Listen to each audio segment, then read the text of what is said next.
A caballo voy pensando en la niñez. A caballo monté, juramos bien. A caballo grande la razón. Ya eras gigante del corazón. A caballo blanco libre, rompiendo silencio. A caballo yo voy.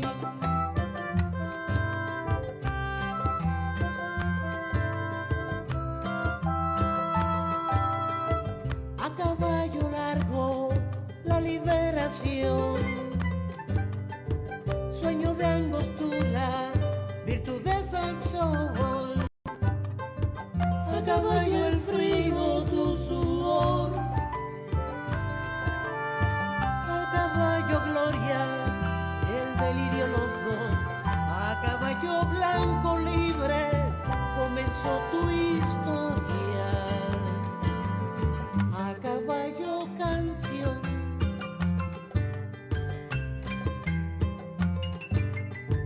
A caballo late el porvenir. Banderas al viento te veían venir. A caballo puro tu pasión. Laureles, falcones, da más honor. A caballo blanco libre volvías al sueño. A caballo el amor. Un saludo a todas y todos, ¿vale? Días y tiempos que nos conseguimos como siempre en Referente Informativo. Estaba viendo la Constitución de repente, porque es hoy nuestra ruta, una ruta del Estado Social, Democrático y Derecho de Justicia.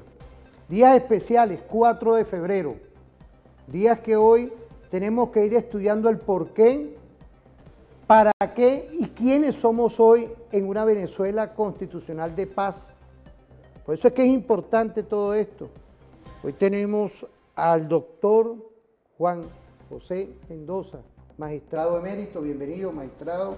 Muchísimas gracias. Quiero saludar, doctor, al mundo jurídico, al ese manto que nos da ese Dios divino, y los doctrinarios nos han legado siempre una visión de ese manto que protege por medio de la ley siempre a las sociedades, a nuestros estados-nación, a nuestra república, porque hay que ir también cómo ha evolucionado el derecho hoy. Y en esta fórmula usted tiene estudios postdoctorales en seguridad de la nación, doctor, inclusive lo hemos visto en esos pasajes, esos estudios postdoctorales en temas como la talasocracia, tema lo que es la guerra difusa. correcto. Para mí es un honor como siempre, y dentro del Referente Informativo felicito a Omar Vargas, al profesor, y a Wilder Vargas, porque nosotros somos muy delicados. Y en tiempos de ley, en tiempos de estudiar nuestra Constitución, quiero saludar al doctor Hernán Escarrá Malavé. Ya quiero saludarlo porque usted también ha sido partícipe de asesoría en el tema de las comisiones parlamentarias. Para nosotros es un honor hoy. ¿Por qué? Porque gravitó en esos tiempos estados que no estaban en nuestra Constitución, cuando estaba la representación, y hoy el protagonismo y la participación, elementos teóricos que tenemos que ir construyendo de cuando no había aquí una tranquilidad y una paz.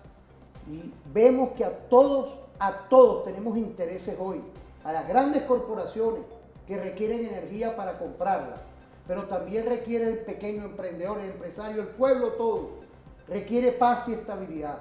Yo quería, de verdad, que nos diera una visión, 4 de febrero, pero también 27 de febrero. Empezar al menos con este tema, porque vamos a tocar también, vamos a venir evolucionando en estos tiempos de paz, de tranquilidad, y saludar a la doctora Delcy Eloína Rodríguez Gómez, nuestra presidenta encargada. Bienvenido, doctor. Bueno, para mí es un honor. No, el honor es para mí, doctor Constantino, y agradecido por tu invitación y bueno, en momentos, digamos, tan importantes para todos los venezolanos.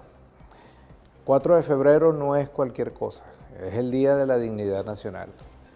La dignidad de una tierra que vio nacer a hombres como Simón Bolívar, a hombres como Hugo Chávez, a nuestro presidente obrero, hoy prisionero de guerra en jurisdicción del Imperio Norteamericano, a nuestra primera combatiente y diputada Cilia Flores, y por supuesto la dignidad de un pueblo que ha sabido entender, como nos decía Chávez en esos tiempos del 4 de febrero, que redoble un tambor y que suene una corneta, porque Ezequiel Zamora ya despertó, va con los pueblos y hay una tempestad de victoria por los caminos. Y esas son las tempestades visionarias que tuvo ese hombre cuando convocó a su pueblo a constituyente. ¿Para qué? Para que el pueblo hiciera su constructo histórico en paz. Y ese constructo histórico en paz lo redactó en su contrato social llamado Constitución, que diseñó el formato según el cual nosotros teníamos que desarrollar un Estado democrático y social de derecho y de justicia. Y esa es precisamente es la fortaleza más grande que puede tener un pueblo cuando va de la mano con su contrato social, va de la mano con su constitución. Y bastantes pruebas por las que ha pasado nuestro pueblo y su constitución que van de la mano sorteando las tempestades para garantizar ese principio fundamental y que es un valor sagrado para nosotros, que es la paz. El presidente Maduro, hoy prisionero de guerra, porque hay que decirlo así, siempre invocó la diplomacia de paz y la paz como valor fundamental. Y de hecho la transmitía día a día, la transmite día a día. Porque a pesar de las amenazas bélicas, sin causa belli, además, ¿no? El hombre, el jefe de Estado, siempre llevó a su pueblo por los caminos de la paz. Vamos tranquilos, vamos con fe. Bueno, porque ese es un valor fundamental que está en la Constitución, constructo de un proceso constituyente. Bien, cuando nosotros como pueblo diseñamos el Estado democrático y social de derecho y justicia, fue precisamente para que la autodeterminación de nuestro pueblo, el ejercicio de su soberanía de manera directa o indirecta, fuese efectivo, fuese letra viva de manera permanente. Y ese constructo se puso a prueba cuando el Carmonazo, se puso a prueba cuando el señor Guaidó, y ahora se puso a prueba con este ejercicio grotesco, esta acción bélica, esta acción criminal de los Estados Unidos. En ese sentido, nosotros respondimos como pueblo haciéndole saber al mundo que aquí hay instituciones, que aquí hay un pueblo unido y que hay una constitución que está vigente. Porque nosotros, digamos, en este escenario de cosas, doctor Constantine, tenemos que plantearnos qué es lo que busca un país cuando ataca militarmente a otro. Lo primero, partir en dos el gobierno que lo dirige, que dirige una nación, quebrarlo, desaparecerlo al día siguiente. De ahí, colapsar el Estado, fracturar la República y acabar con el sueño de la patria. ¿Qué sucedió el otro día? El pueblo entendió que su valor fundamental, escrito en la Constitución, está vivo. La paz antes que todo. Segundo, la Asamblea Nacional, nuestra honorable Asamblea Nacional, cumpliendo con el mandato constitucional, se convocó para instalarse, porque le tocaba instalarse constitucionalmente. Pero ojo, nuestro Tribunal Supremo de Justicia, en su sala constitucional, en jurisdicción constitucional, ese mismo día del ataque feroz militar contra nuestro suelo sagrado, se pronunció institucionalmente y dictó una medida cautelar muy sabia. ¿Por qué? Porque hay, digamos, un principio en la unidad que aplica en la unidad militar también, que es que el comando nunca muere. Y la Constitución Nacional prevé los mecanismos de su propia protección cuando se trata de asuntos como este. Hay una ausencia. ¿Quién la suple? En este caso, el vicepresidente ejecutivo, una dama. La vicepresidenta ejecutiva cumple funciones con carácter temporal para el presidente constitucional. Pero la Sala Constitucional, de una manera muy certera, dijo, es que estamos en presencia de una ausencia forzosa. Esa no está prevista en la Constitución, porque las causas son muy claras. Para que sea absoluta, o se muere el presidente, o se destituye, o se inhabilita, o renuncia. Ninguno de estos supuestos ha sucedido. Y las ausencias temporales son aquellas que están autorizadas por razones de viaje. Todo esto bajo el control político de la Asamblea Nacional, ¿no? En este caso fue una acción bélica, fue un secuestro del presidente y llevarlo a una jurisdicción distinta a la nuestra, violando el derecho internacional. Eso no está previsto en la Constitución. Es una ausencia forzada. ¿Qué se imponía? O se acababa el gobierno y se fracturaba el Estado, o la Constitución agarraba calor, tomaba el riel que tenía que, digamos, que tomar, como siempre lo ha hecho, y se puso a prueba una vez más, y la jurisdicción constitucional hizo lo que tenía que hacer. De una manera prudente, cautelar, le dio, señor vicepresidente, en este caso, señora vicepresidenta, usted asume cautelarmente todas las atribuciones del jefe del Estado porque estamos ante una ausencia forzosa. Aparte, ya el propio presidente Maduro había, ante, digamos, la amenaza militar, había prefijado el decreto del estado de excepción por conmoción exterior y que fue ratificado por la presidenta en funciones, avalado por la Sala Constitucional y por supuesto respaldado por nuestro Parlamento. Funcionaron las instituciones. Y fíjese, eso ¿no? es importante, como hoy vemos, después de esta explicación estratégica con nuestro magistrado emérito, con esa visión, funcionó la institucionalidad y está la institucionalidad hoy. Ahí tenemos unos videos, doctor, porque también hay que recordar, tenemos que tener una memoria histórica. Y cuando uno habla de lo que ocurrió en el 2015 con ese delincuente, porque esos son delincuentes que están afuera. Mira, los que nos pueden estar viendo ahorita, hoy 4 de febrero del 2026, hora meridiana, esa gente robó hasta el gobierno de Estados Unidos. Son estafadores y están por el mundo robando. Aquí no, aquí hay una institucionalidad. Eso hay que recordarlo también. Pero vamos a irnos al 27 de febrero, el por qué ocurrió en su momento y el 4 de febrero, que es la hija del 27 de febrero. Ahí estaba el pueblo llano demandando derechos, demandando cosas que con la Constitución se convirtieron en una fórmula, porque el geoderecho hoy, con las medidas coercitivas unilaterales, nos ha hecho bajar y crear grandes heridas que hoy, gracias al respeto mutuo entre naciones que lleva nuestra presidenta encargada, Delcy, se va a restaurar eso. Ahí vamos a ver al pueblo y vamos a ver a un Chávez hablando en esos tiempos, en esos momentos que son importantes recordar, y más que el geoderecho, el derecho está hoy presente constitucionalmente para ver lo que está haciendo la Venezuela de hoy en estabilidad estratégica para lograr el Estado social. Me permito, doctor, con esta explicación, irnos a ver esos mensajes, esos videos, por favor. Gracias, gracias. Vamos a verlo. 1988. El pueblo padecía hambre, acaparamiento, especulación y una brutal represión que se expresa en la masacre del Amparo.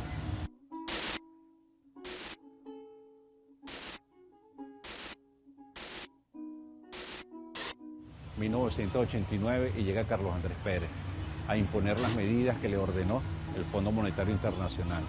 Hace 33 años, aquí, en este lugar, comenzó todo.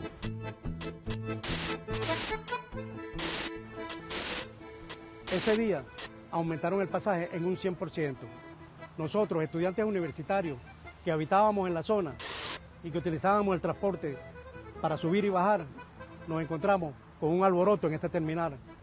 Y con la experiencia que teníamos como movimiento organizado, tratamos de dirigir las protestas y llevamos al pueblo hacia trancar la autopista, pero el pueblo nos rebasó y se prendió el candelero. Yo era soldado para aquel entonces. Me reclutaron en abril de 1988. Soy testigo de excepción. Era del servicio de comunicaciones, talleres de comunicaciones, perteneciente al Regimiento Carreño de Logística.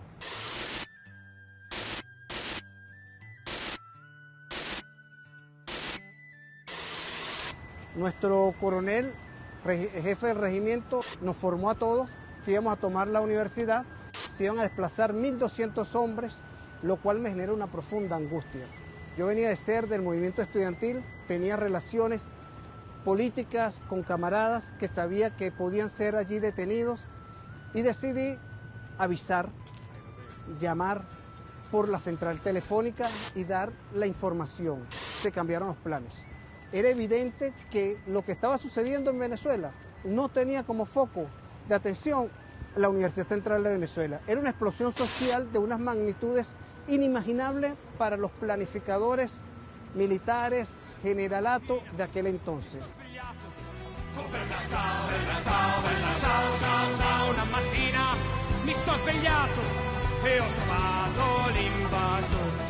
Oh partigiano, portami via. Oh bella ciao, ciao, ciao, ciao. Partigiano, portami via, perché mi sento di morire. E se io muoio da partigiano, oh bella ciao, ciao, ciao, ciao. Se io muoio da partigiano, e tu mi devi El gobierno militariza las calles y suspende las garantías constitucionales en la búsqueda de la tranquilidad.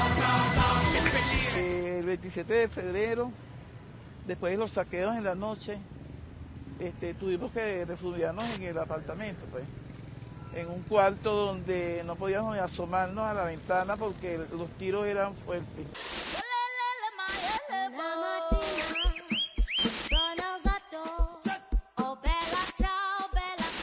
Vivíamos con colchones, pusimos barricadas de almohadas y todo para que no entraran las balas del FARC. En una de esas, mi cuñada, que estaba también aterrorizada, salió a la sala a buscar un chupón y en lo que salió un FARC entró en la pared y la estila le cayeron en la espalda. No sabíamos el potencial de un arma de guerra. No sabíamos que el proyectil de un fusil, que el proyectil de una UCI podía atravesar una pared. Fue terrible, terrible ese día de verdad, vivir eso. Las niñas en un cuarto, teníamos que tener una semilla, no podíamos salir al baño, ni salir a la sala, ni a la cocina, no teníamos comida, no teníamos nada. Hasta que decidimos salir de allí. Salimos y nos fuimos a otro apartamento cerca de por allí. Y el 1 de marzo, la guardia subió al apartamento y le echó plomo a todo, a la nevera, a los televisores, a todo lo que consiguió. Esa rebelión del 27 de febrero fue producto de un acumulado de malestar en la población. Ya la gente venía viendo como referencia el movimiento estudiantil que venía protestando en todo el país.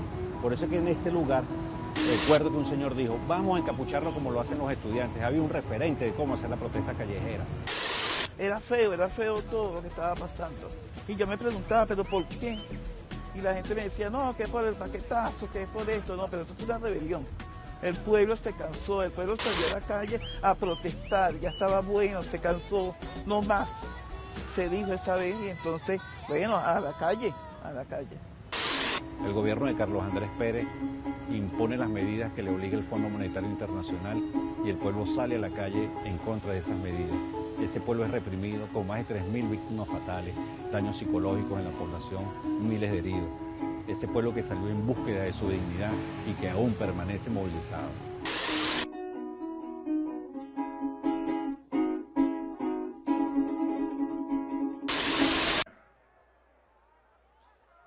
Y en esos años que habían transcurrido, cuántas cosas pasaron en Venezuela.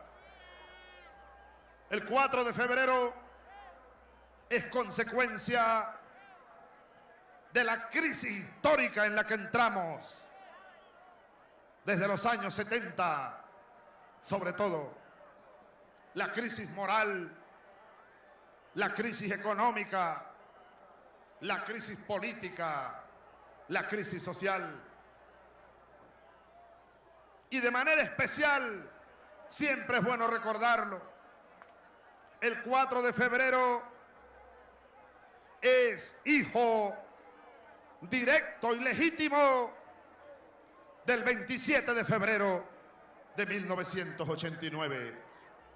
Aquel día en que parió la tierra, aquel día en que el pueblo de Caracas, el pueblo de Guarenas, los pueblos de Venezuela le dijeron ya basta al proyecto neoliberal, capitalista y entreguista del Pacto de Punto Fijo, y el pueblo se hizo rebelde el 27 de febrero de 1989.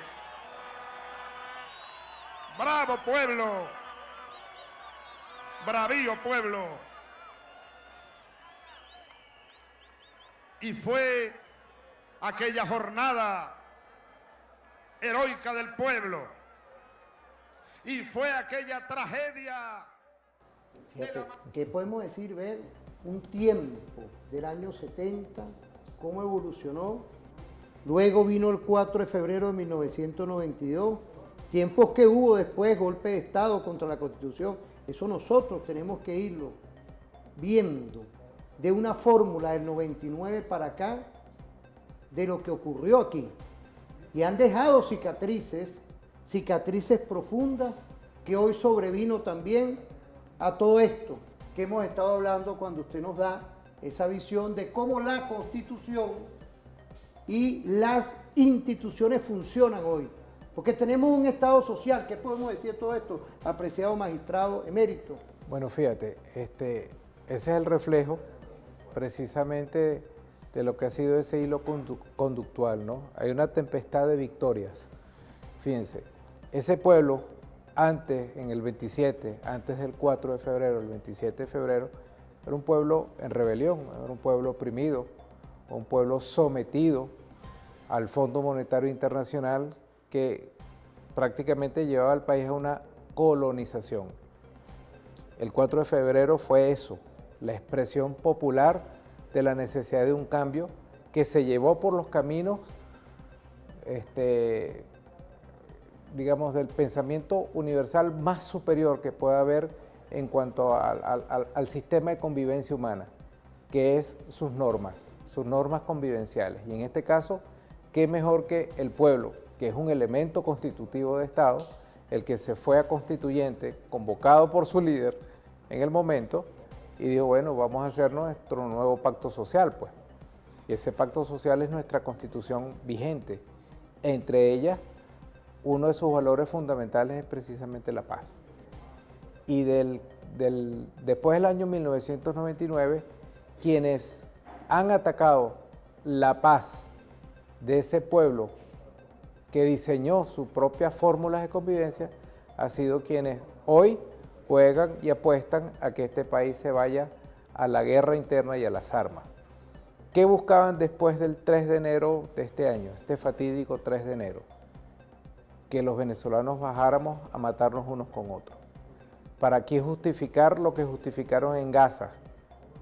Una junta de estabilización de paz. Tú preguntas por Google, la junta ya tienen hasta un escudo y dice sede Mar-a-Lago, ¿no? Y esa Junta de Estabilización de Paz conocemos cómo funcionan, y de hecho las primeras declaraciones hablan como que si fuesen una Junta de Estabilización. Y no, en Venezuela funcionaron y funcionan y funcionarán las instituciones previstas en la Constitución.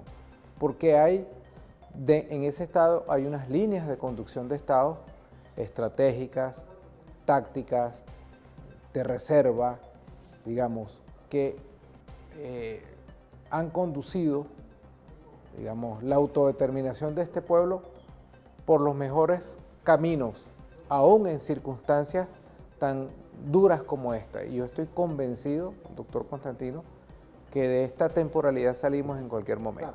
Y creo que ayer quedó bien definido la línea estratégica del Estado venezolano. Lo dijo la presidenta encargada, la doctora Delcy Rodríguez. Dijo, bueno, aquí es muy claro, devuelvan al presidente la economía y la paz. 3 líneas estratégicas. Devuelvan al presidente porque es el presidente constitucional, fue secuestrado, es prisionero de guerra y de acuerdo con la Convención sobre Prisioneros de Guerra, ya el cese de las hostilidades pasaron, porque fíjense lo siguiente, y esto pone en evidencia algo, un hecho, digamos, en la narrativa que se le cae a quienes han agredido durante tantos años a Venezuela. Recordemos lo que pasó en el 2015 en el gobierno de Obama. Nos declaran que Venezuela es una amenaza inusual y extraordinaria. Y de ahí para adelante vinieron las sanciones. Las sanciones que hicieron que nuestra economía sufriera y que sufriera el pueblo venezolano. Todos hemos sido víctimas de las sanciones, todos. Bueno, luego vino la narrativa del famoso cartel de los soles y del narcotráfico. Y luego vinieron el hilo de asesinatos contra pescadores en el Caribe, con la excusa del narcotráfico, sin ningún nexo causal penal sobre el tema. Ajá. Después que secuestran al presidente y se lo llevan, esa narrativa no existe. Ya no hablan del cartel de los soles, de hecho el Departamento de Estado tuvo que reconocer que no existían. Ya se les olvidaron las operaciones en el Caribe, ¿verdad?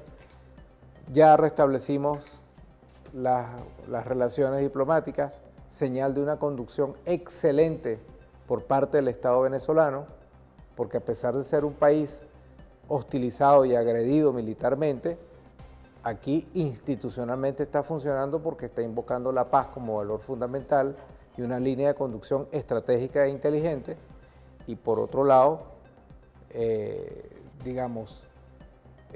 les abortó el tema de poner aquí un estado de sitio. Bueno, eso puso en funcionamiento el Estado venezolano, eso puso en funcionamiento el desmontaje de sus planos y pone en evidencia que nosotros no somos ninguna amenaza inusual ni extraordinaria.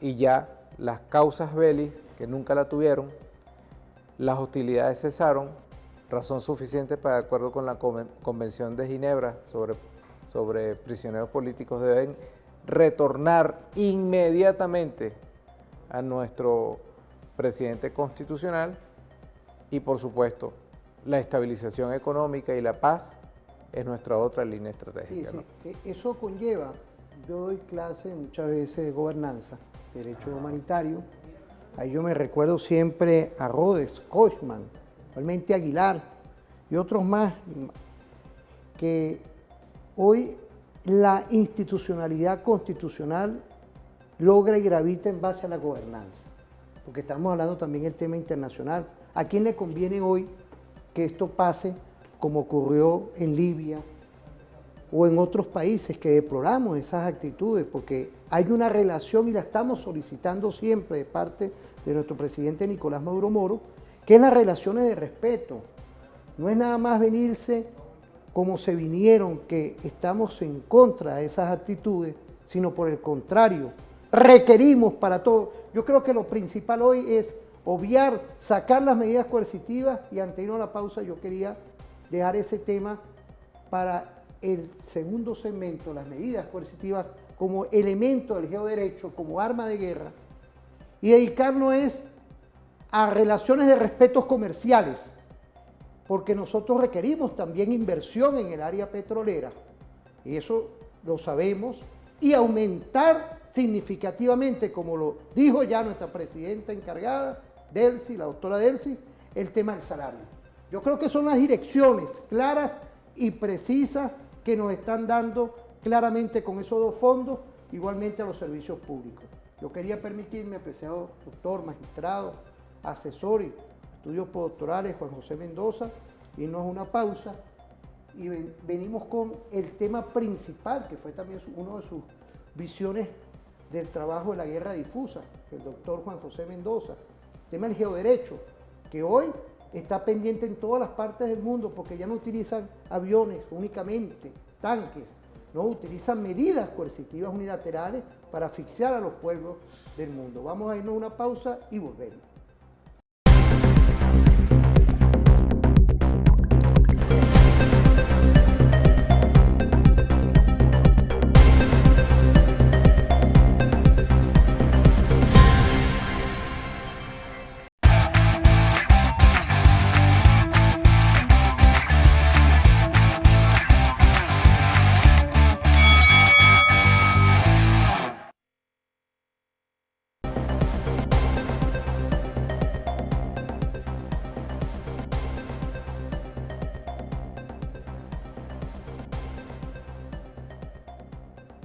Volvemos, ¿vale? Quedamos con gobernanza.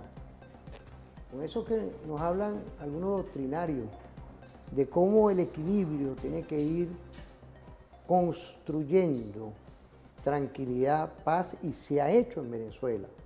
Pero, ¿cuál ha sido una de las causas?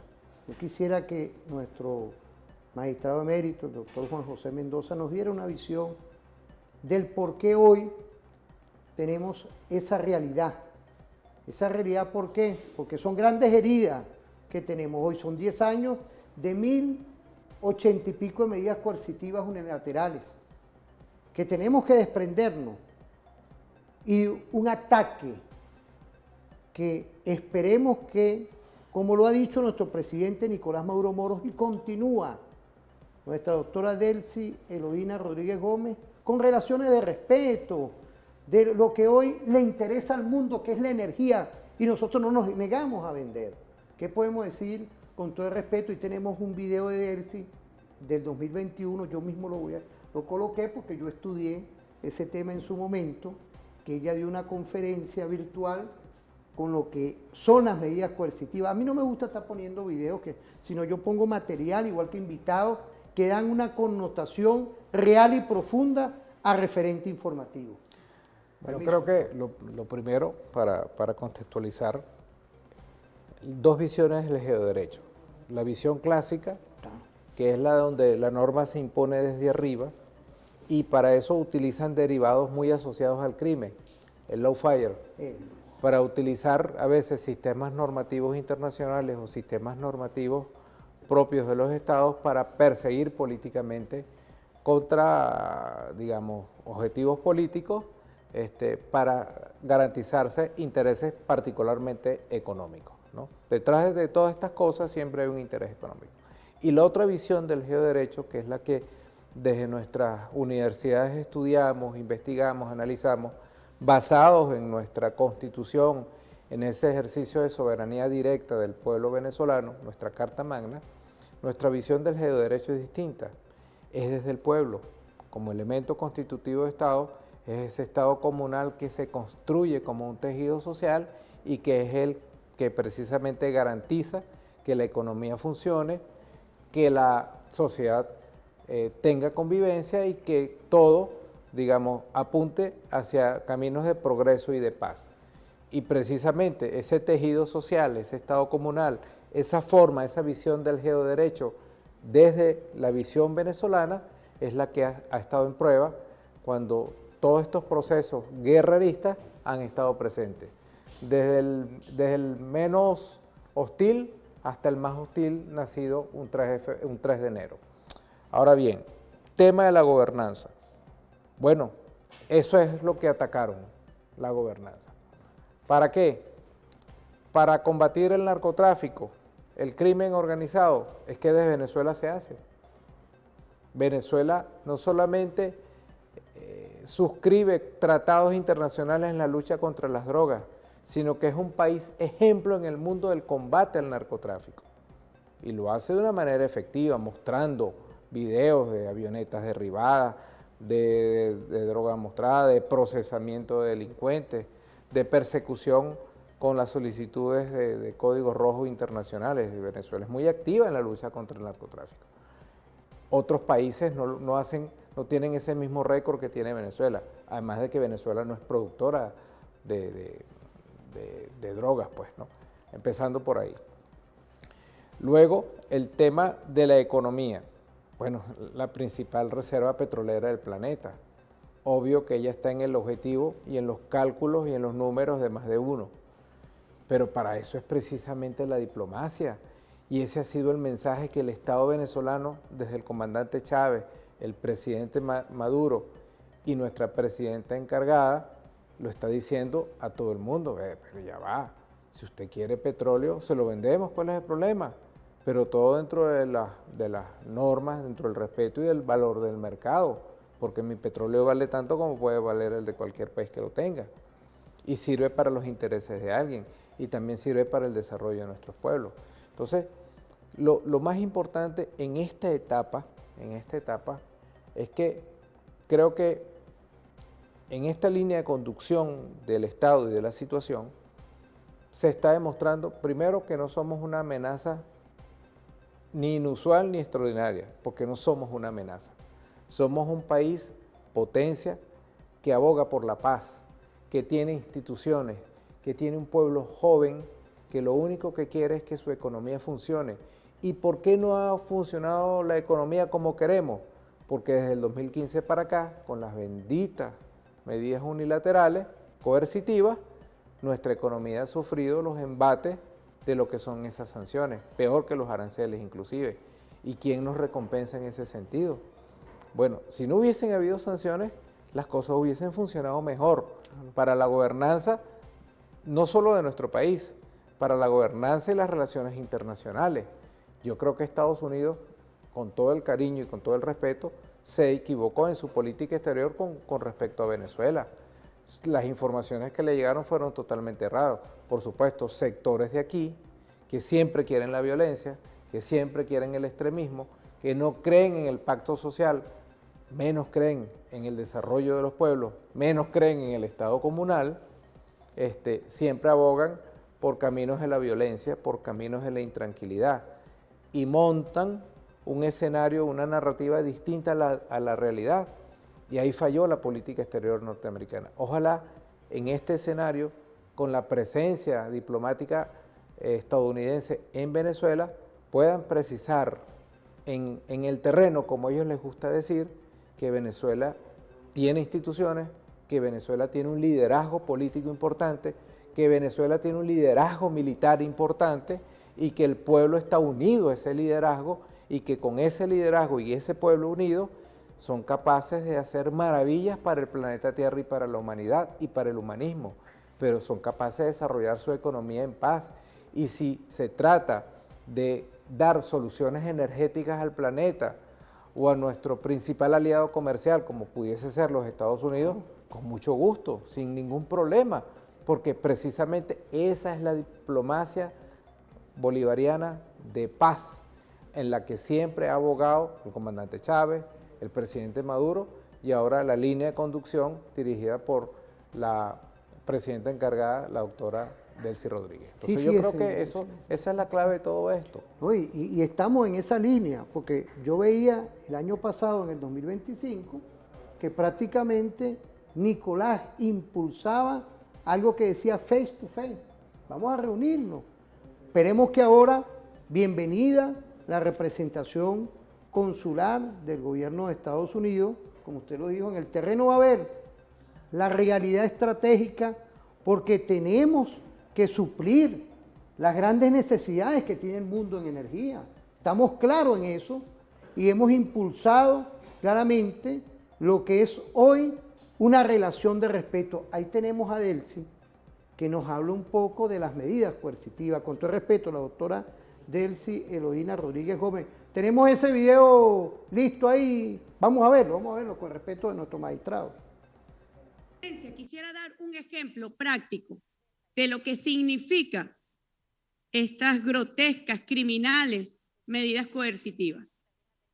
El día lunes, ustedes saben, bueno, el mundo, la humanidad atraviesa una terrible pandemia desde enero del año 2020, hemos denunciado y coincidido con muchas voces en el mundo sobre el tratamiento desigual que se le está dando a esta pandemia para salir de ella, la desigualdad en el acceso a las vacunas, donde apenas 10 países concentran el 87% de las vacunas en el mundo, y que los países bloqueados, hoy más de 30 países, tenemos además la dificultad del bloqueo contra nuestros pueblos para acceder a tratamientos, a equipamiento, a vacunas. Y se creó, ustedes conocen bien, el mecanismo COVAX.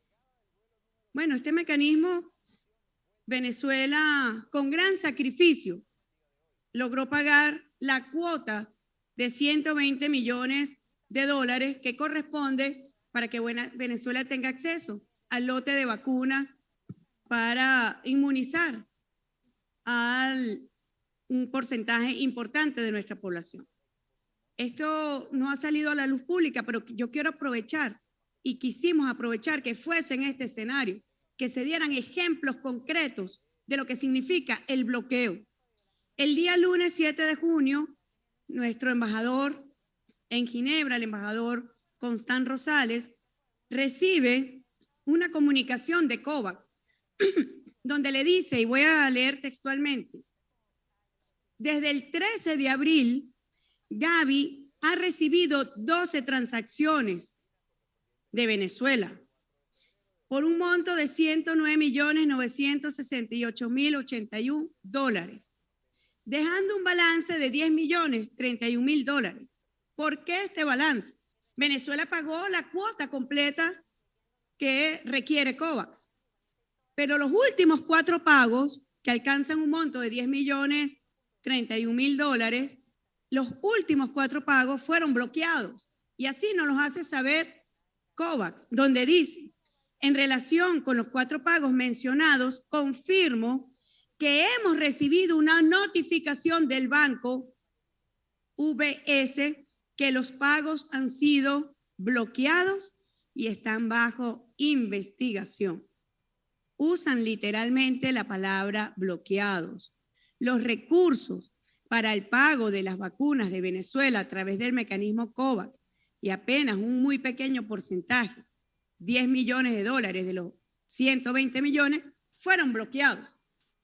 Es como para decirle a nuestro pueblo, aún tenemos la capacidad, nosotros somos los poderosos, el sistema financiero que oculta además por detrás el lobby estadounidense tiene el poder de bloquear unos recursos que van para inmunizar a la población de Venezuela.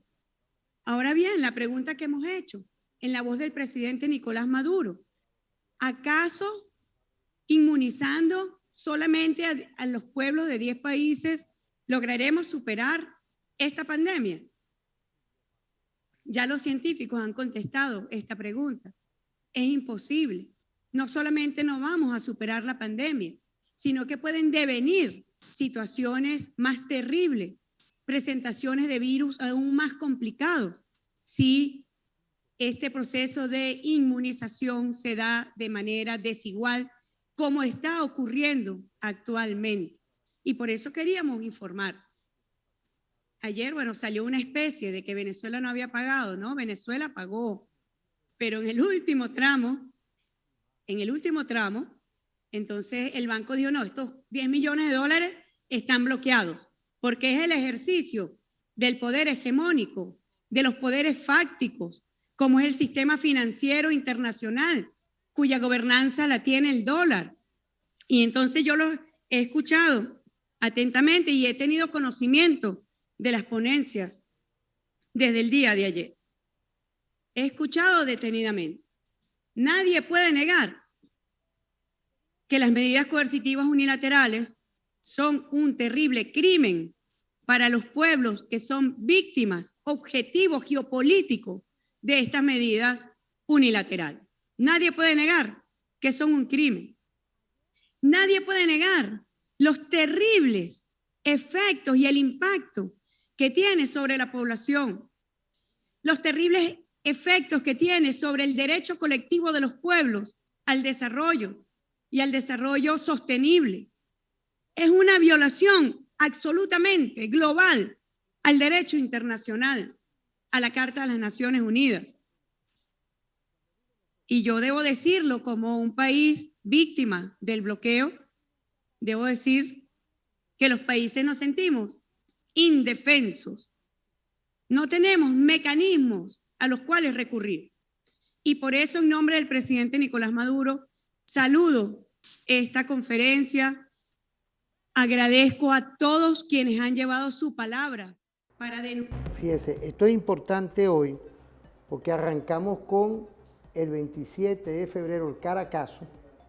Sobrevino lo que es hoy el 4 de febrero, un aniversario más, un punto de inflexiones. Son puntos de inflexiones históricas. Los historiadores le dicen hitos históricos. Nosotros como abogados, uno se sumerge en todos esos temas.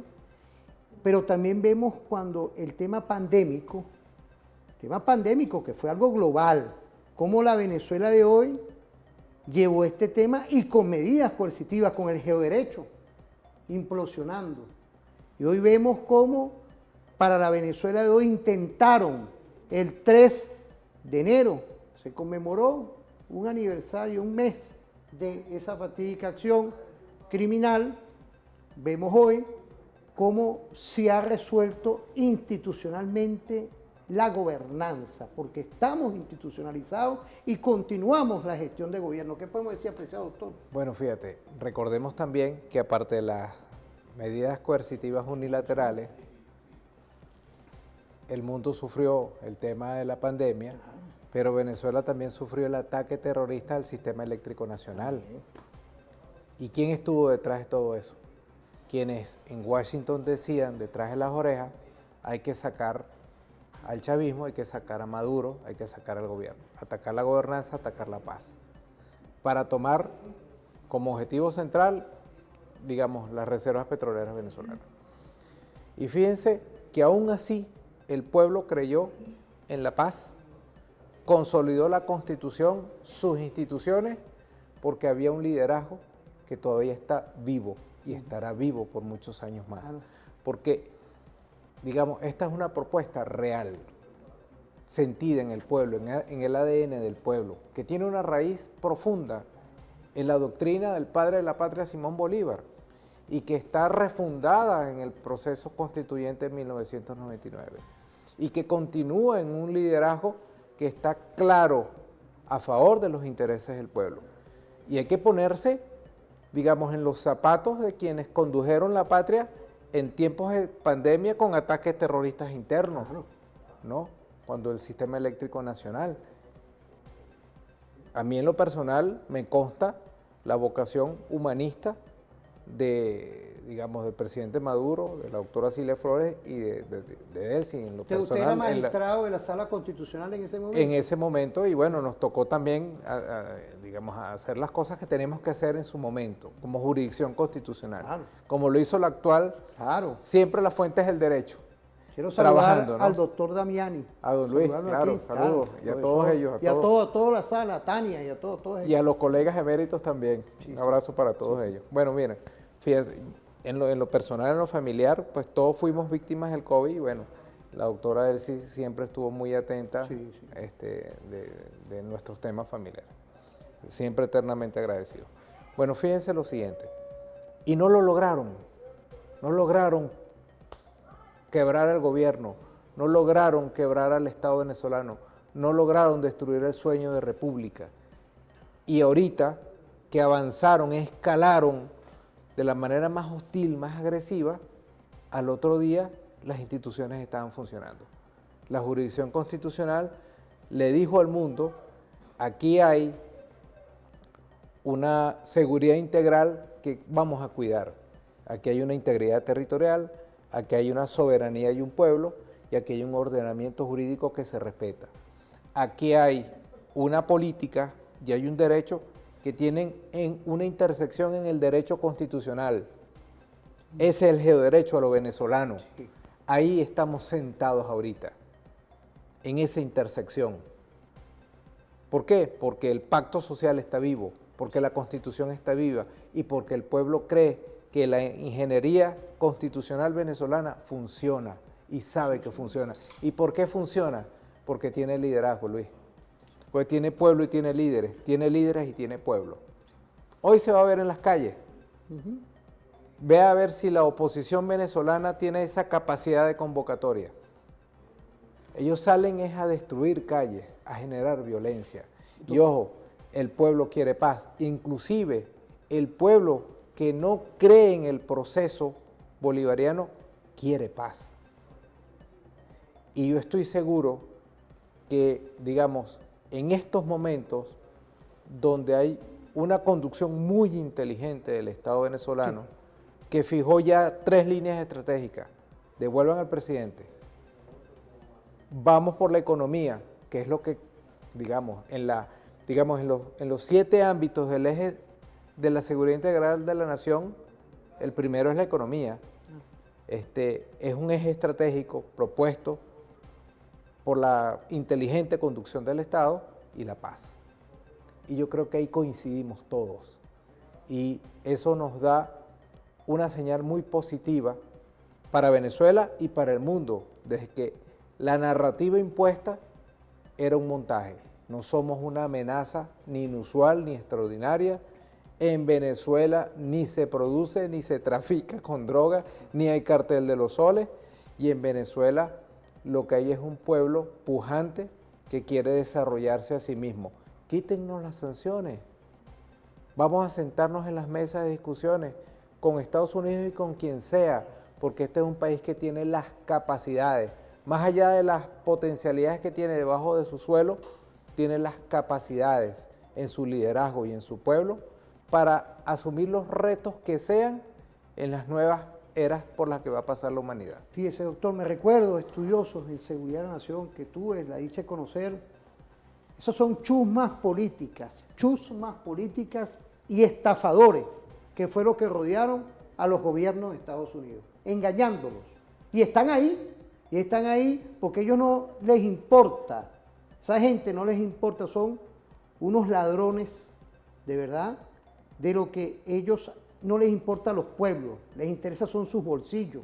Y mire lo que han convertido ese extremismo de chusmas políticas, que tienen todavía sus grupitos por ahí todavía aquí, que creen que van a solallar la paz y la tranquilidad. Y no lo van a lograr, porque aquí estamos en paz, relaciones de respeto. Hoy, un 4 de febrero del 2026, con ese legado estratégico del padre Bolívar, con ese legado estratégico hoy constitucional que nos dejó Chávez, y hoy la conducción Nicolás y la doctora Delcy Eloína Rodríguez Gómez. Vamos a ir a una pausa, doctor. ¿Cómo no? No se separen.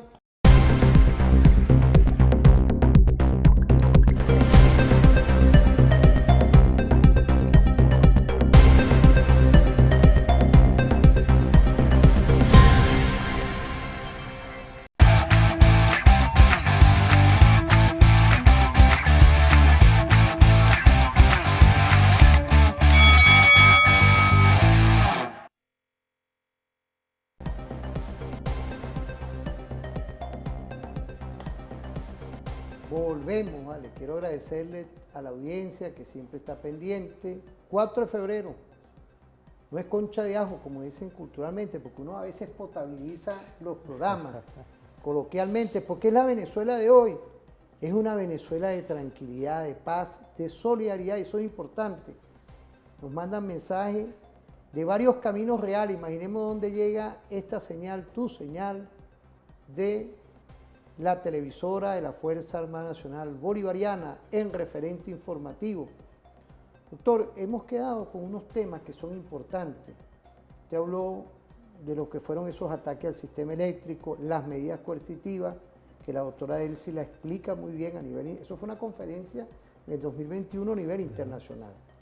Pero ¿de dónde se va a sacar claramente y precisamente los recursos para ir curando las heridas de esas medidas coercitivas y de todo eso?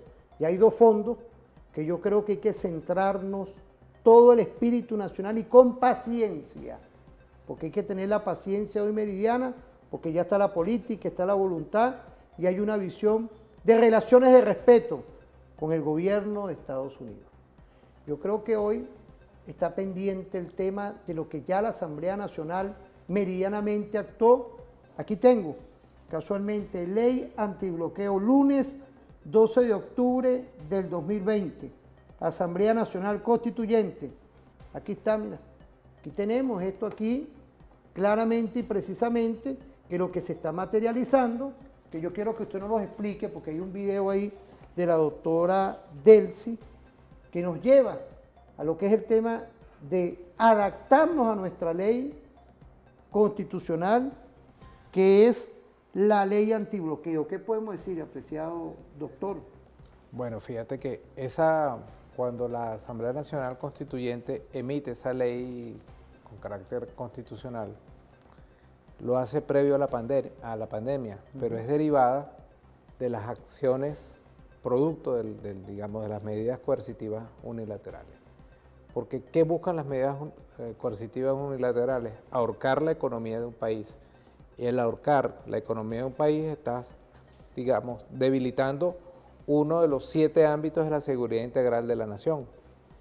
Al ahorcar la economía, pues precisamente el ámbito social, el ámbito económico sufren, el ámbito político sufre, el ámbito social sobre todo, que es el más importante.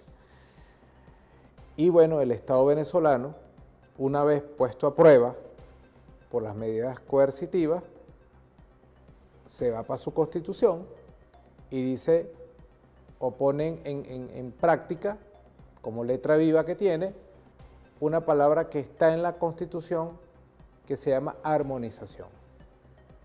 Lo utiliza en términos tributarios, pero en el fondo, ¿no? el fin, el propósito es la armonización.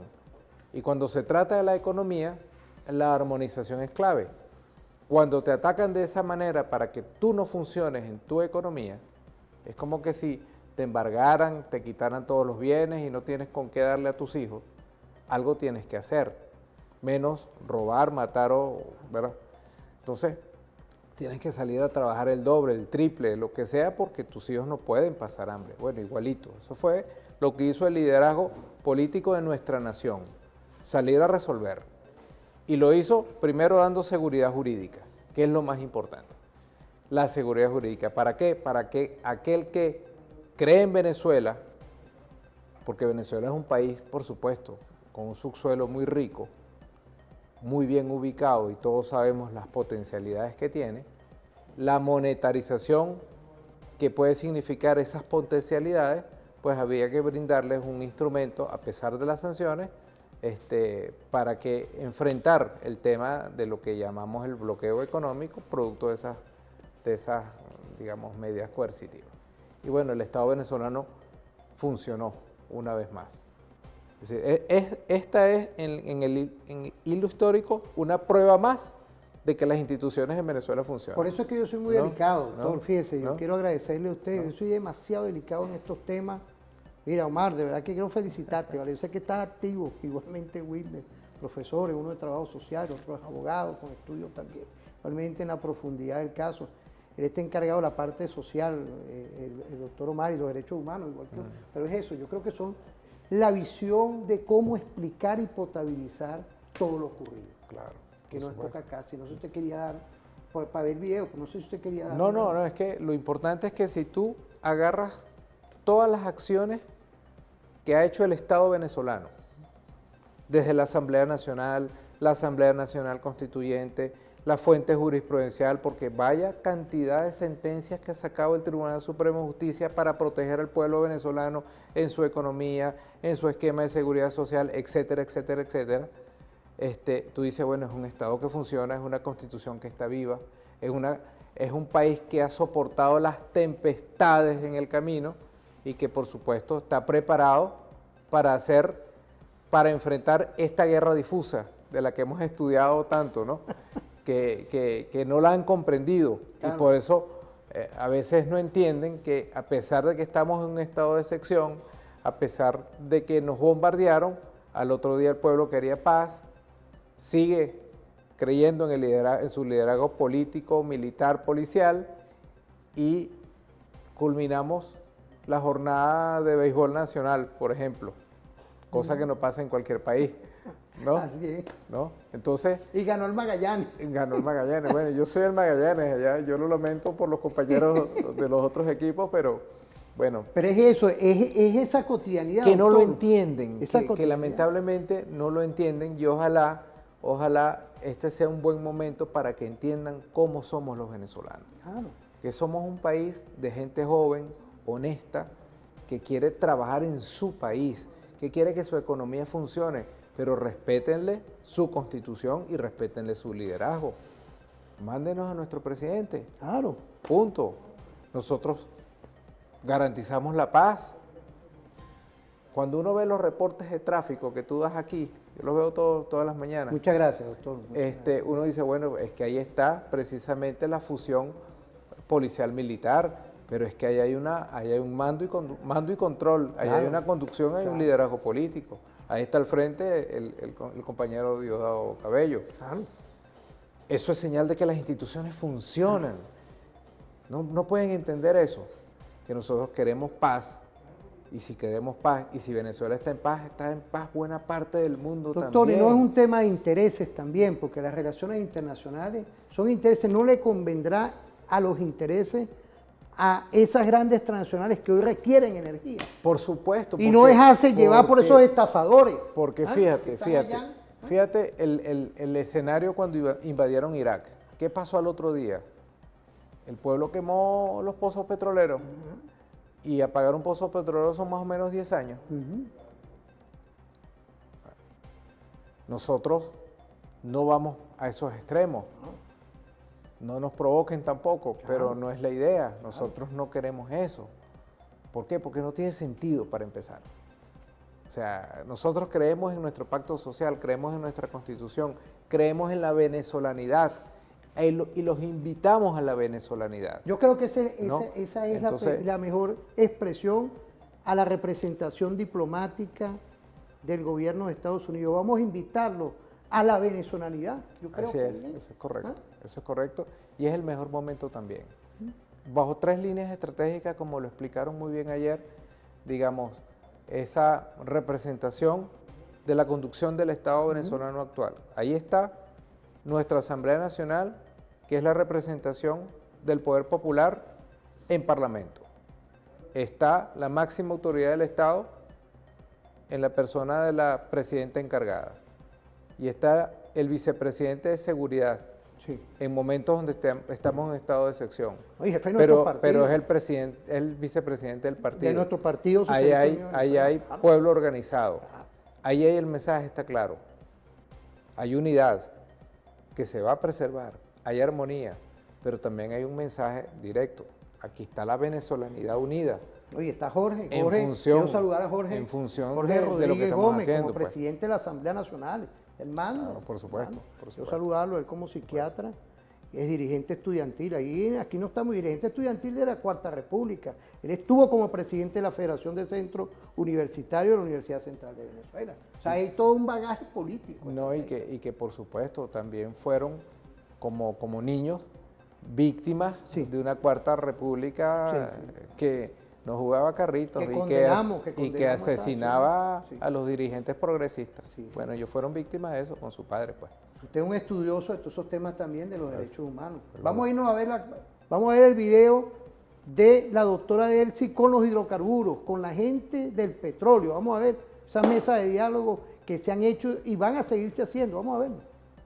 El esfuerzo de todo este grupo humano nacional e invitados internacionales que han hecho posible que en el marco de un bloqueo Venezuela avance. Y ahora nos toca otra etapa. Nos toca otra etapa, que es crecer. Y necesitamos adaptar la ley a esta nueva realidad, como lo decía el doctor Jorge Rodríguez. Y es una ley respetuosa de nuestra soberanía, de nuestros principios. Es una ley que incorpora todos estos nuevos modelos de gestión. Es una ley además que, como lo dijo el presidente de la Comisión de Hidrocarburos, el diputado Orlando Camacho, ya tiene observaciones producto de esta consulta pública y que estamos ya procesando los equipos técnicos. Es una ley que va a permitir que Venezuela ya empiece su camino para convertirse en un gran productor, en un gigante productor del mundo. Aquí hay datos. La Agencia Internacional de Energía, que no es el Ministerio de Hidrocarburos de Venezuela, la Agencia Internacional de Energía ya ha publicado datos que hablan que el 80% de los yacimientos del planeta están agotados y en declive. ¿Y quién tiene campos verdes sin explotar? Muchos. Venezuela. Y la OPEP también ha señalado que para el año 2050 habrá una demanda de 123 millones de barriles diarios y que para alcanzar ese número hay que empezar a invertir 18 trillones de dólares. Bueno, nosotros esperamos con esta reforma captar importantes flujos de la inversión internacional y también de la inversión nacional, porque siempre hemos abierto la puerta y extendido nuestra mano a los inversionistas nacionales y al sector privado nacional, con quien trabajamos de manera correcta, sincera, eficiente, en un diálogo permanente a través del Consejo Nacional de Economía. Ahí está la invitación. Y que también los flujos internacionales potencien a las empresas nacionales. Decía el representante CPP, vamos a llamarlo así, que el 99% de sus trabajadores son trabajadores venezolanos y que está activando empresas en Venezuela. Bueno, igual tiene que pasar con los flujos internacionales de inversiones, que todas estas cámaras que están aquí representadas, estas asociaciones empresariales, estén a través del Consejo Nacional de Economía perfectamente coordinados para que esa inversión también active los sectores en nuestro país. Esa es la idea. ¿Es un plan malo para Venezuela? Yo no creo. Yo creo que es muy buen plan para el futuro de nuestro país y también para nosotros consolidar y acentuar la cooperación energética internacional con todos los países que quieran venir a nuestra patria, con una ley clara, con seguridad jurídica, con normas adaptadas a las prácticas internacionales de este sector. Yo creo que es muy positivo para Venezuela y que, como lo decía el doctor Jorge Rodríguez, esas inmensas reservas sirvan para la felicidad social y económica de nuestro pueblo y para el desarrollo del país. Es verdad que en 108 años Venezuela ha consumido 78.000 millones de barriles, pero hay que decirlo, al día de hoy Venezuela registra su mayor pico de reservas, así como la canción del Real y Medio, no lo gastamos, pero ya lo tenemos otra vez.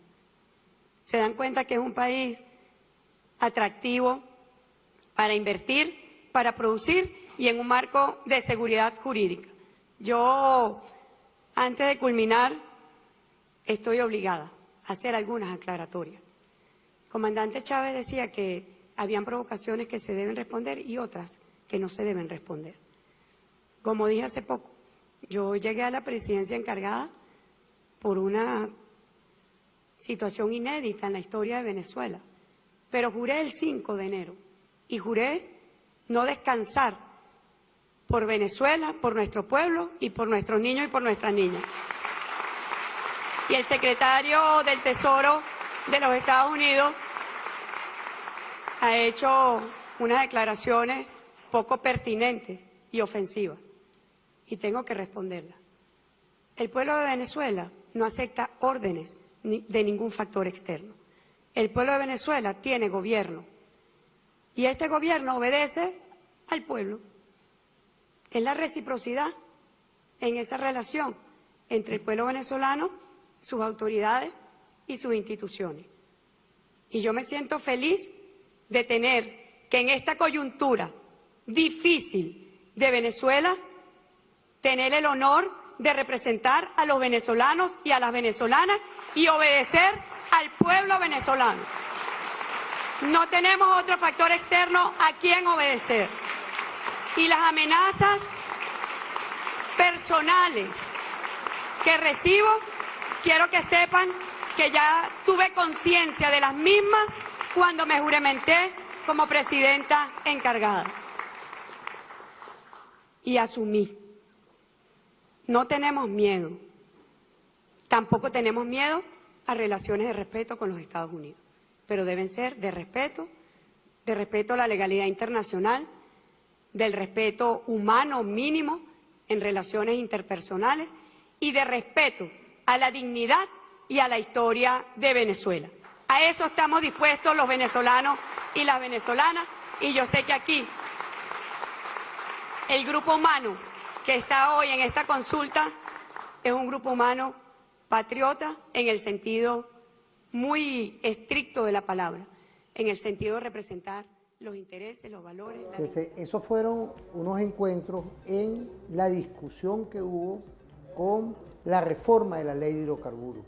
Importante hoy, y lo dice nuestra presidenta encargada, la doctora Delcy, relaciones de respeto, inclusive hoy a todos nos conviene, por el tema energético a todos, porque hay un interés común hoy, en paz, tranquilidad, relacionamiento y abastecimiento.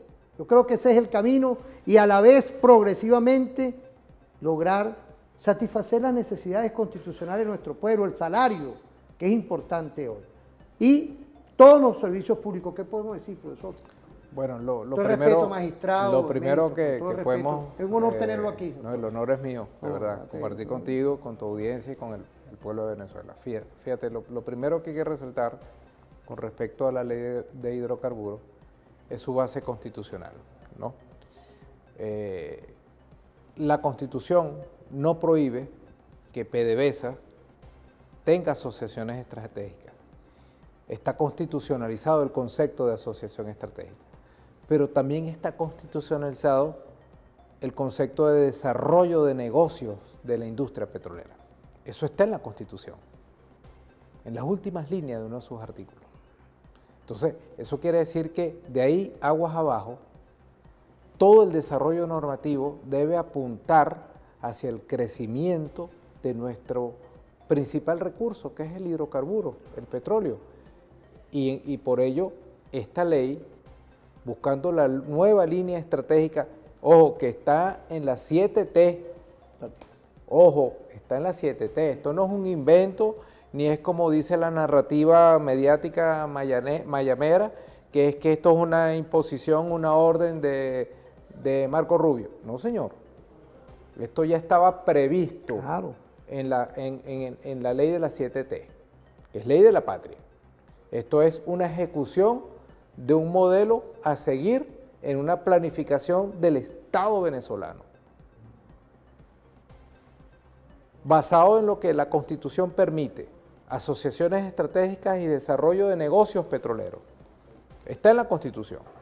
Y esto va a permitir el camino para el buen entendimiento y la armonización de la economía para monetarizar, creo que lo dijo muy bien el doctor Jorge Rodríguez, ya es tiempo de que lo que está en el subsuelo llamado petróleo y que le interesa a tantos países del mundo se convierta en dinero para el beneficio social del pueblo venezolano. Bueno, la ley fija el camino, marca el camino. Eso ya estaba prediseñado por el Estado venezolano, ahora desarrollado. En un momento importante. ¿Por qué? Bueno, porque Estados Unidos se dio cuenta de que nosotros no somos una amenaza inusual ni extraordinaria. Es decir, los contratos de participación productivos de hidrocarburos que han sido ya claramente llevados entre nuestro gobierno en el 2024 y 2025, PDVSA con la Chevron puede estar entonces dentro de ese marco. Claro, porque primero tiene base constitucional y segundo, pues simplemente nosotros somos vendedores de petróleo. Un contrato más de venta de petróleo. Lo explicó el capitán Diosdado Cabello. Bien. O sea, es una venta más de petróleo.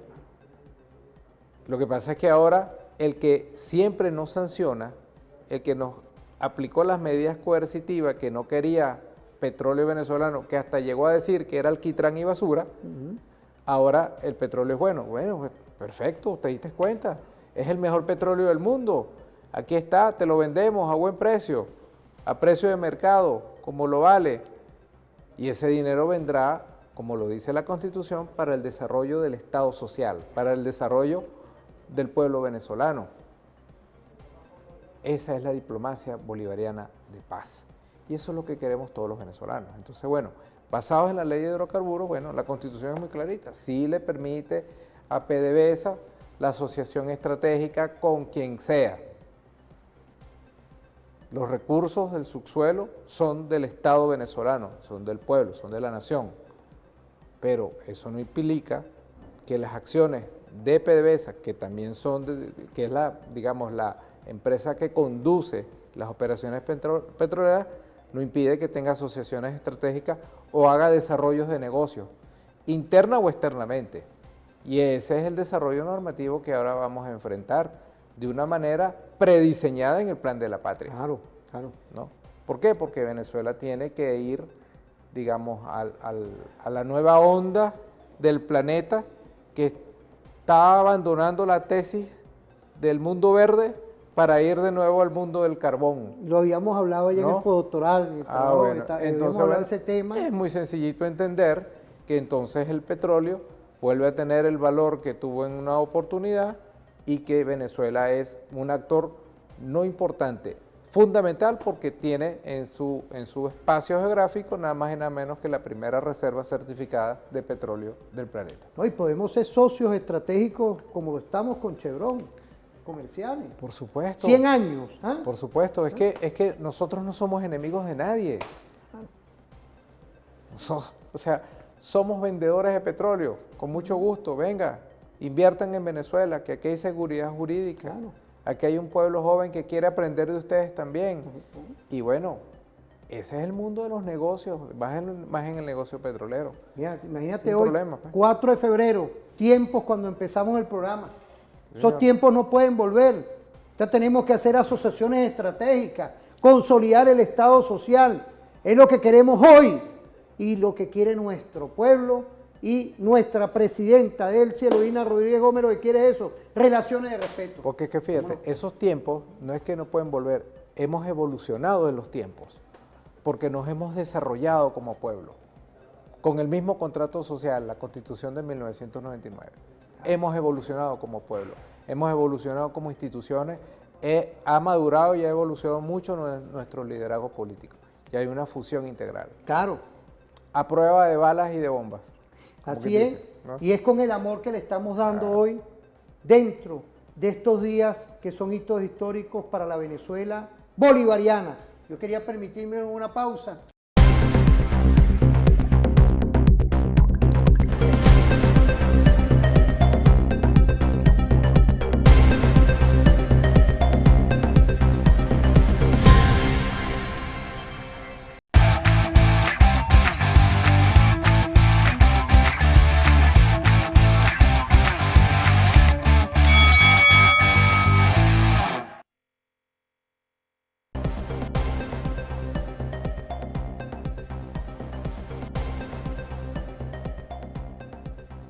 Volvemos, ¿vale? Vemos, aquí tenemos algo que es importante, el Plan de la Patria, las grandes transformaciones.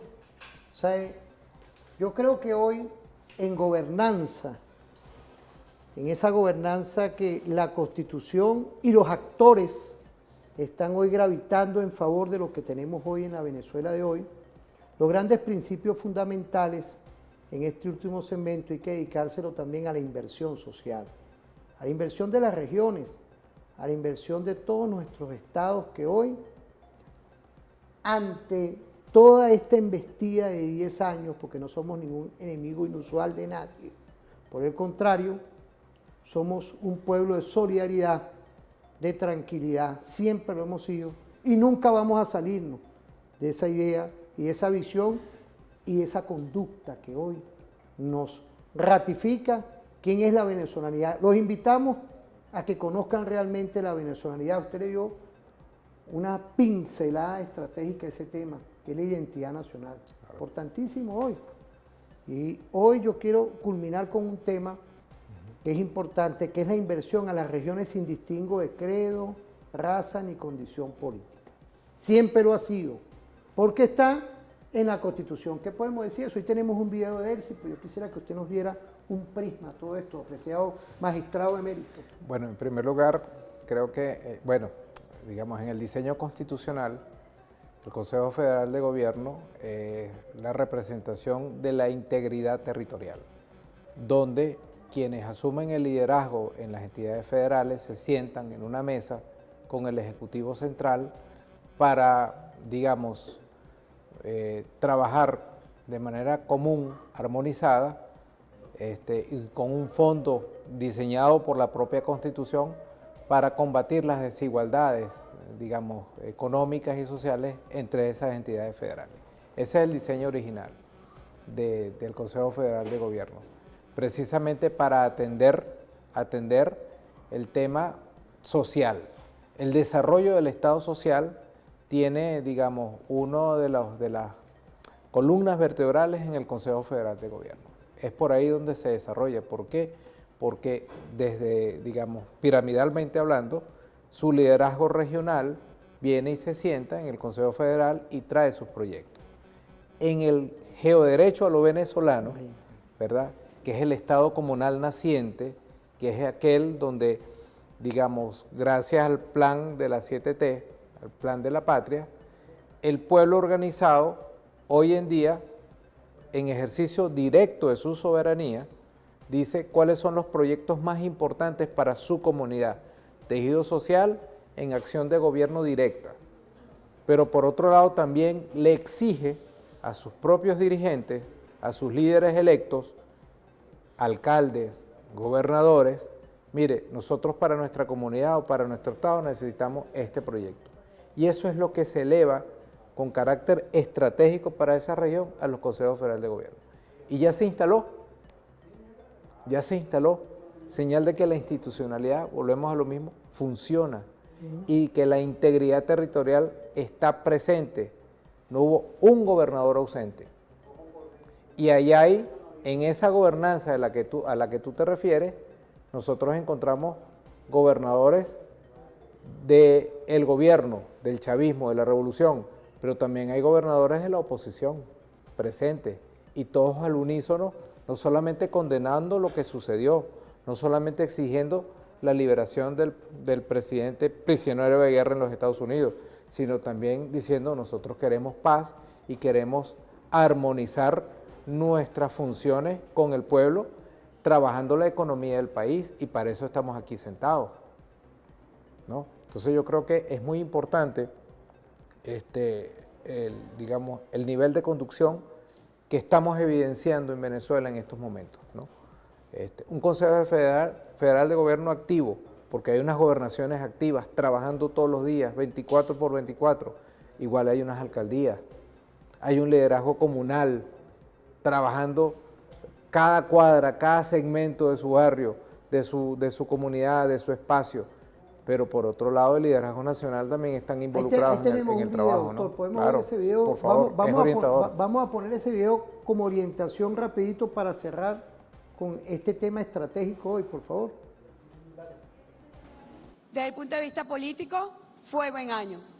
Desde el punto de vista social, empezar a curar heridas de la guerra económica es un buen año. Y nosotros aspiramos que el año 2026 sea un mejor año. Sabemos que va a ser así. Y que nosotros podamos lograr el rescate del presidente y de la primera combatienta. Son objetivos para este año 2026. Pero fíjense ustedes, nos toca hablar de números, ¿verdad? Este año se va a incrementar los recursos expresados en divisas en un 37%. Ustedes van a tener más recursos para su gestión, que sé que lo necesitan, porque he tenido la dirección del Consejo Federal de Gobierno y yo estoy diciendo de al menos un 37%.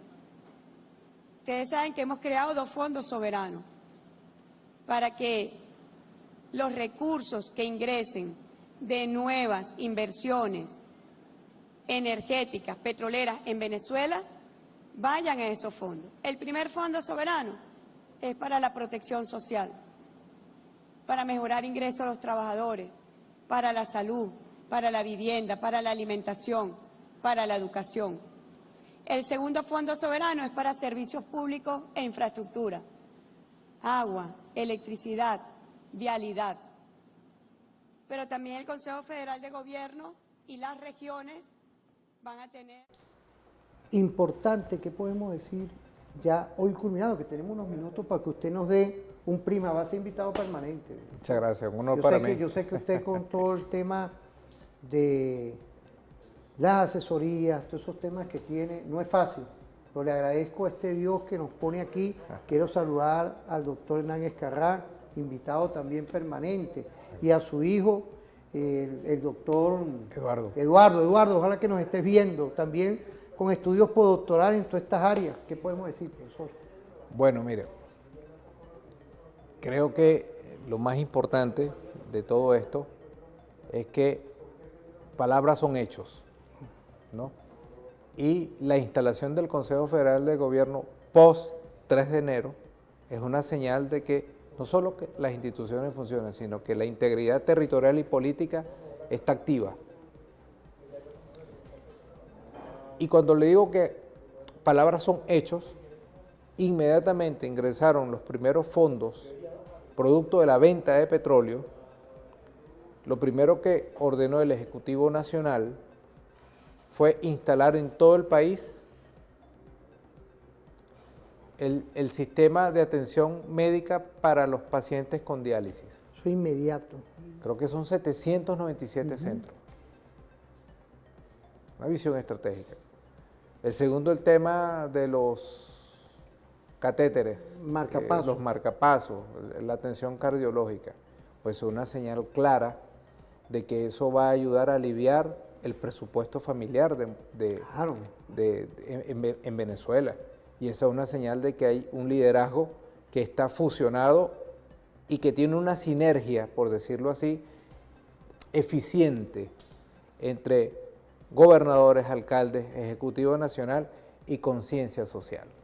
Porque precisamente es ahí donde se centra la razón de ser de nuestra función como, digamos, hijos de Bolívar y de Chávez. Esa es la razón de ser, ayudar al pueblo, que el Estado social se desarrolle bien, eficientemente. Y bueno, mucho hubiésemos logrado de no haber tenido las medidas coercitivas unilaterales, mucho. Y creo que es un buen momento como para que aquellos que echan números y nos están observando entiendan que hubiésemos hecho muchísimo en función de la paz, de la armonía internacional, de no haber tomado esas medidas coercitivas unilaterales. Porque este pueblo, para empezar, no se lo merecía, y menos por razones políticas. Porque, a ver, era sentarse en una mesa y conversar. Y si querían el poder, gánenselo en las calles con votos. No se lo ganaron nunca. Y las veces que se lo ganaron se les reconoce. Y fracasaron y perdieron. Y en los espacios donde están, bueno, están sentados en el Consejo Federal de Gobierno, y eso se les reconoció. Bueno, esa es la idea, ese es el Estado democrático, ese es el Estado social, ese es el Estado de Derecho y ese es el Estado de Justicia que estamos buscando y que estoy seguro que nosotros vamos a consolidar. Hoy 4 de febrero, doctor, 4 de febrero del 2026, es reivindicar nuestro Estado de justicia y de paz. Estamos cumpliendo misiones, todavía no hemos cumplido la gran misión. El por ahora es un para siempre y en eso creo que estamos convencidos los que creemos en la patria bolivariana, en la refundación y en los ideales de Simón Bolívar. Estuvimos hablando con un diputado de la Asamblea Nacional, magistrado emérito, docente, investigador de larga trayectoria, Juan José Mendoza. Para mí es un honor y para el equipo de referente informativo llevar excelentes invitadas e invitados también para tratar temas de profundidad. Es un reto siempre para nosotros.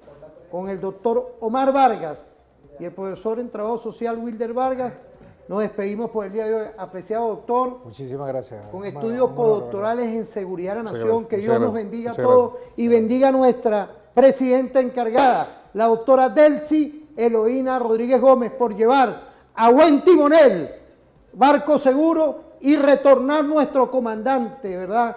Nuestro capitán de la paz, nuestra fórmula, Nicolás Mauro Moro y la doctora Cilia Flores. Que pasen un feliz día y nos vemos en otra oportunidad. Amén.